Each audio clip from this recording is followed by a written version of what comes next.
MG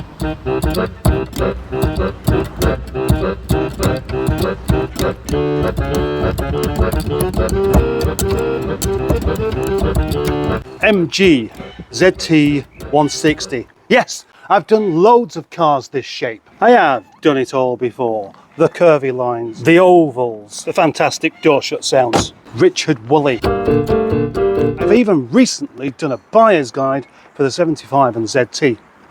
So why this one? Well, first of all, look at the colour. And it is a 160. That means the K-Series 1.8 turbo. I do feel a bit bad really about how much I can't really just enjoy talking about all of these fantastic lines and design features that this car has, because I've done it all before. But that's not going to stop me from just saying that the 75 was a fantastic looking car, and in Mark 1 guys, the ZT just looked even better. Many years back I had a ZT 190 and I thought at the time, it's just got the ultimate face, the best looking car ever.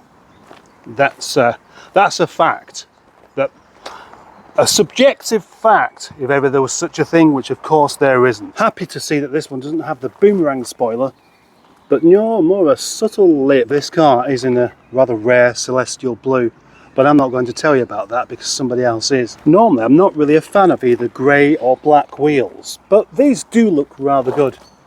And because they're grey, it stops them from looking too big.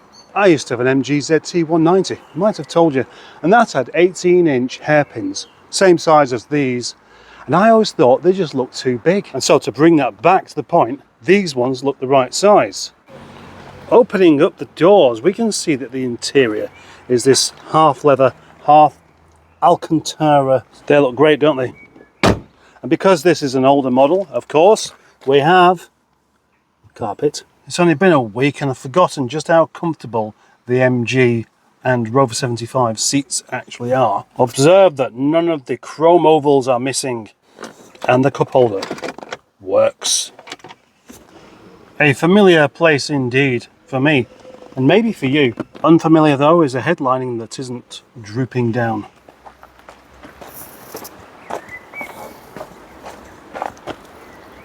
Good morning. What happened to now then?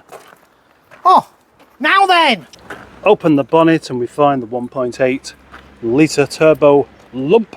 The lump of an engine. Doesn't look very big in there, does it? But it's probably going to pack a punch.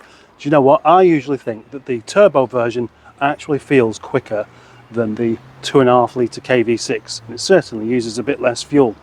No, not a bit. A lot less fuel, unless you're clogging it everywhere. Who is here? Who's this chap here? Who's this chap now? What's he doing here? Hey?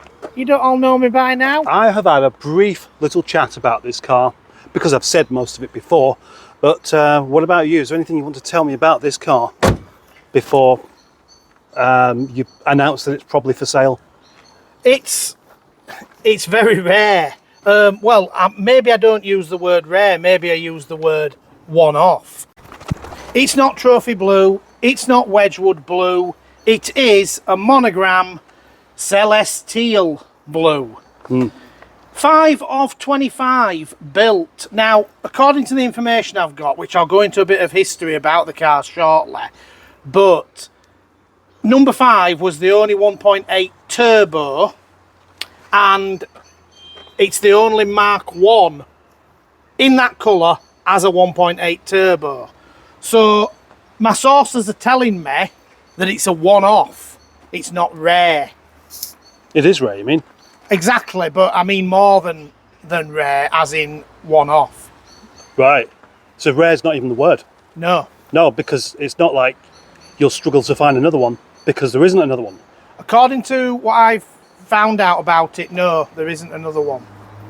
So in 2016, this car belonged to Retro Sports Cars of Bailiff Bridge.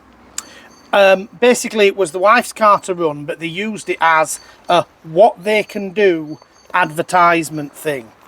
Basically, refurbed alloys, stainless steel exhaust, uprated items here to make it all sort of stand more performance and go a lot better and last better and longer. I thought you wanted to keep it.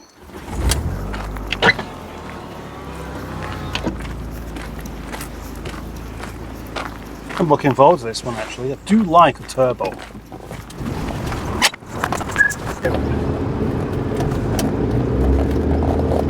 Well, first thing I've noticed, Allegroman, is the showing a warning there for low brake pads. Well, everybody on this channel knows that Allegroman can put some brake pads on this afternoon. Is that what you're going to do? Yeah, of course I am. I like how the way you speak of yourself in the third person. Slowly and carefully driving down the familiar routes through Milne Road, where I do all of my test drives. And it is lovely to be back in another R40. It's an R40. Yeah, that's what they're called. I have to admit, I didn't know that. There's a lot of things you don't know, mate. Thank you. Anyway, it does feel. Do you know what? You forget just how great these are to drive when you haven't driven one for over a week, and it has been over a week. But the Z version is quite a bit more focused on being a driver's car, and I think it just makes me want to drive fast and do something naughty. Okay, you stay there, mate. I'll wave at you. I do the naughty bit when you're doing the drive-bys. You've got the filming, I've got the naughty driving. All right, okay then. You don't get the same sense of speed while somebody else is doing it, though. No, you don't. All right, I'll drive like a nutter when you get back in. Let's gun it a bit, shall we? Yeah. Yeah, you sure? Yeah, of course I am, yeah. Are you sure? Positive. We need to get past this bus anyway, don't we? Yes. Let's hope it is going straight on and not just going to... No, it's alright. Second gear then. Well, it does pick up quite well, I'll say that. It does feel quite quick for just a 160, you know? Yeah, well... We pull off around the roundabout here and just give it a little bit. Never in the right gear though. Third gear.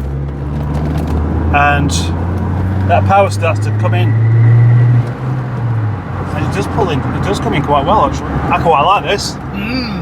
It's likeable, isn't it? Yeah. Does it go like round bends? No doubt we're about to find out. You sure? Well, we would if somebody didn't get in his way. These people keep getting in the way. Why are other road users on the road? There we go. Oh, yes. Ooh, bit of squeal. 4 new tyres, please, Mr. Overman. Not now. You kicked me out for saying that.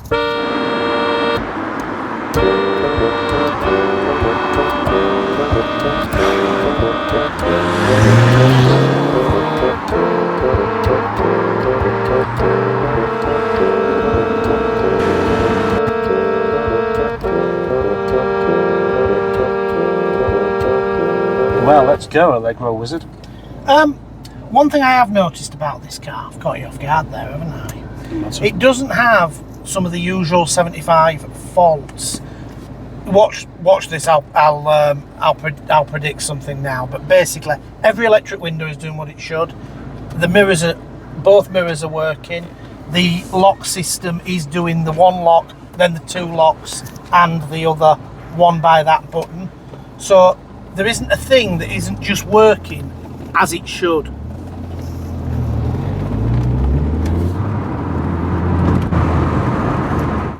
I thought you wanted to keep it. I did. And in some ways I really do, but I've got plans, as in I want to sort of do a few more things at work to get the place a bit more usable, spraying, things like that. And I've just got a lot of other projects. So yeah, I'm sort of, it's going to be up for sale at, I'm going to put it up at 4,250. So sort of fairly strongish money. It's a case of, if it's going to go for somewhere near that, I'll let it go. But other than that, I have had it since February, and yeah, I am enjoying it.